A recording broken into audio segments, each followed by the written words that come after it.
Okay, so this is a rehearsal presentation on my section of a group project of March by Congressman John Lewis, Andrew Aden, and Nate Powell. My name is Jesse Hurd. Laramie Eisenstein, Owen Tate, and Nate Clark are my partners. So this is just going to be a rehearsal of my section. So March is a graphic novel written as sort of an autobiography by John Lewis and illustrated by Andrew Aden and Nate Powell.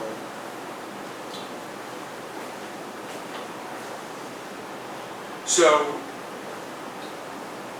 the overview of March has three main plots. We have the autobiography, John Lewis's life. John Lewis grew up in Pike County, Alabama, where his childhood dream was to be a preacher. He loved preaching so much, but he didn't have anyone to preach to. So what he would do is he would sit and he would read his Bible, and he would preach to chickens.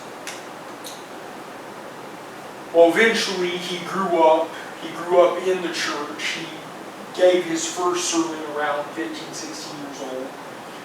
And then it was time to go off to college, where we get into the second part of the second main plot of the book, which is the civil rights movement. I believe John Lewis either went to Fisk University or Tennessee State University, one of the two. But he went to a university in Nashville, where he got involved in the civil rights movement.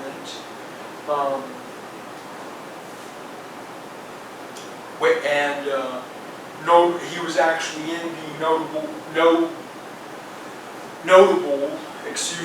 events of the period, where he spoke the same day as Martin Luther King on the March on Washington, the same day as the I Have a Dream speech. John Lewis was there.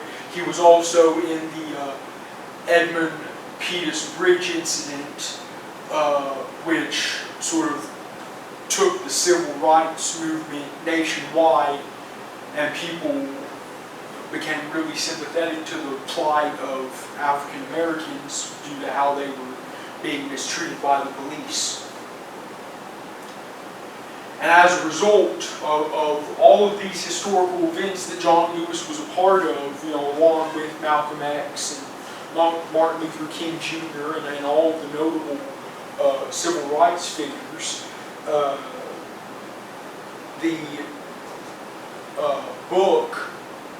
the whole book is a flashback from the point in time of the third plot point of the story, which is President Barack Obama's inauguration in January of 2009.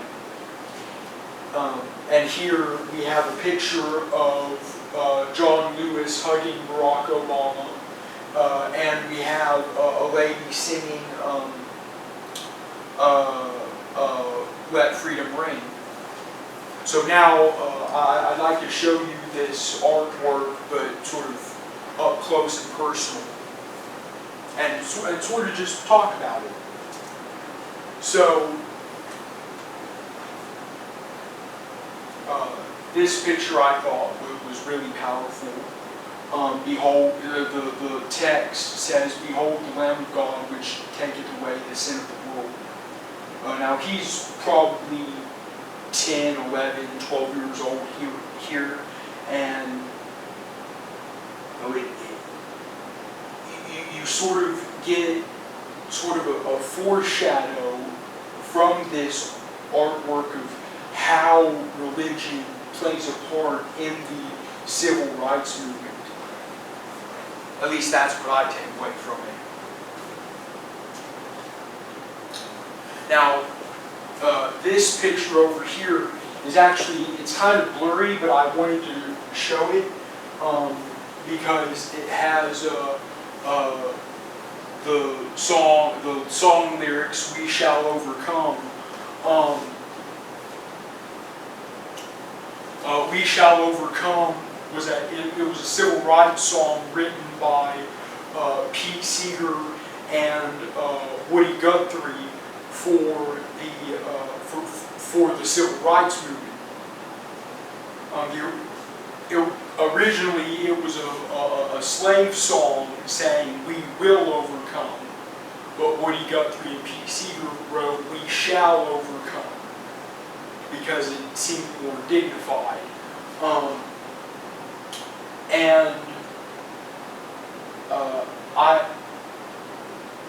I wanted to showcase this panel with these song lyrics because Pete Seeger was actually a very influential figure in the civil rights movement in that there was a period, I believe it was August of 1963, I don't know the exact date, but I know it was August of 1963, there was a bombing in a black church which killed 4 African American girls, little girls, children. And a day later, Pete Seeger was in Australia doing a concert in Melbourne, I believe.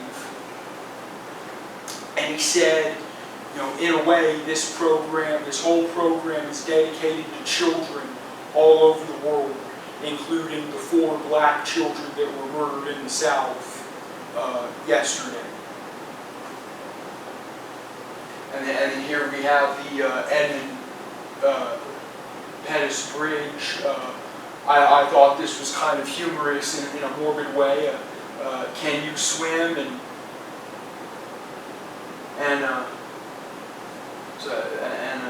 I believe that's John Lewis asking his friend, "Can you swim?" And he says, "No, neither can I, but we might have to." And then here's you know, all of the police officers, presumably being led by Bull Connor, who is one of the most racist men in American history.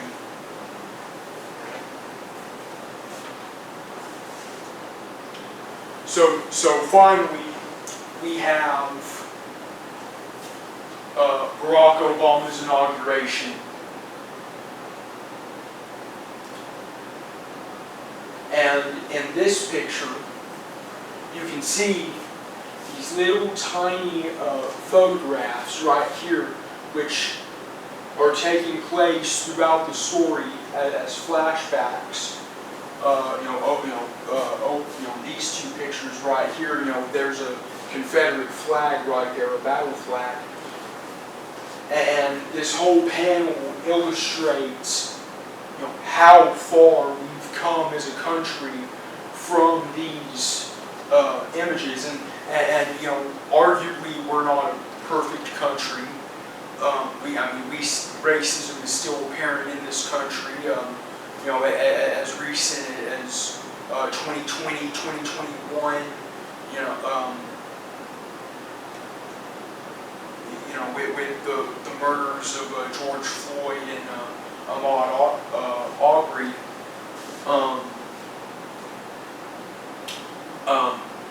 But this panel just showcases the progress that we've made as a society from where we were, and we still have a lot of room to go. But this is sort of like a checkpoint, if you will.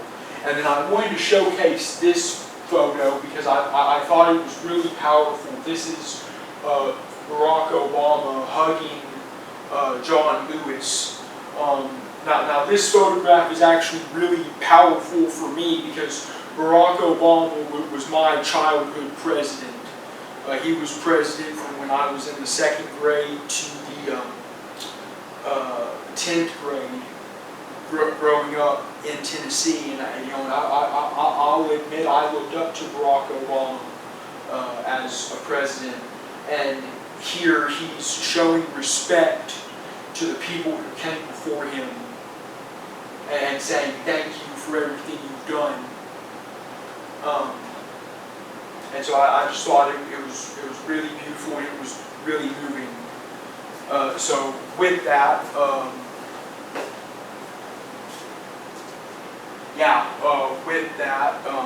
that's it. That's my section of the presentation complete. So yeah. Okay.